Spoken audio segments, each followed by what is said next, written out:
एक गुरु और शिष्य जंगल से होते हुए अपने गांव जा रहे होते हैं। अंधेरा काफी हो चुका था।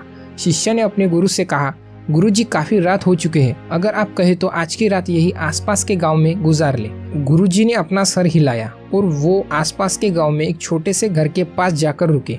अब जैसे ही वहां गए तो गुरुजी के शिष्य ने दरवाजा ठकठकाया। उस घर से एक गरीब आदमी बाहर आया तो गुरुजी ने बोला, हम अपने गांव जा रहे थे, लेकिन काफी रात होने की वजह से हमने इस गांव में रुकने का सोचा। क्या हम आज रात आपके यहाँ रुक सकते हैं?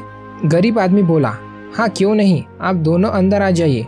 अब जैसे ही गुरुजी अंदर गए, उन्होंने देखा कि उस आदमी के घर में बहुत ज्यादा गरीबी थी। गुरुजी ने उससे पूछा, आप काम क्या करते हो? वह गरीब आदमी बोला, मेरे पास बहुत सारी जमीन है। तो गुरुजी बोले, अगर तुम्हारे पास बहुत सारी जमीन है तो इस तरह क्यों रह रहे हो?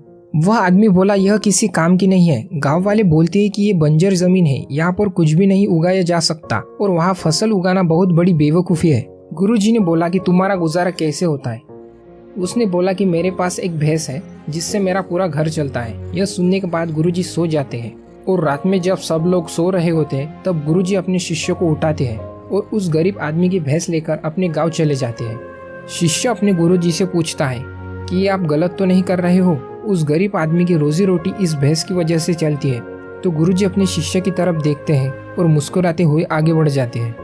उस बात को तकरीबन 10 साल गुजर जाते हैं और जो गुरु का शिष्य था वह बहुत बड़ा गुरु बन चुका था। एक दिन उन्हें उस गरीब आदमी की याद आती है कि मेरे गुरु ने उस आदमी के साथ अच्छा नहीं किया था, मुझे एक बार चलकर देखना चाहिए कि वह आदमी किस परिस्थिति में है।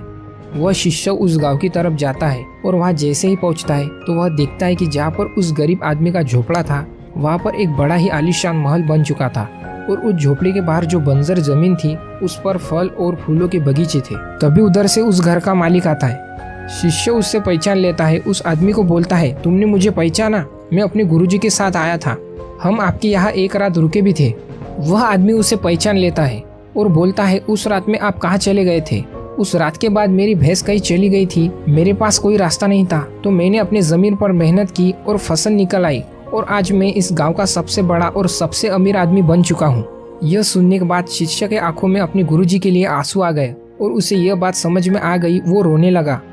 इस कहानी से हमें यह सीख मिलती है कि हमारे अंदर ऐसे बहुत से टैलेंट छुपे हैं, लेकिन हमें कोई ना कोई चीज रोक कर रखती है। वो आपके फैमिली वाले भी हो सकते हैं, आपकी जॉब भी हो सकती है और कुछ भी हो सकता है। देखिए, आपके पास भी तो भैंस की जैसी दूसरी चीज नहीं है जिसने आपको आगे बढ़ने से रोक कर रखा है। यह कहानी आपको कैसी लगी हमें कमेंट बॉक्स में जरूर बताइए और मिलते हैं अगली वीडियो में। धन्यवाद।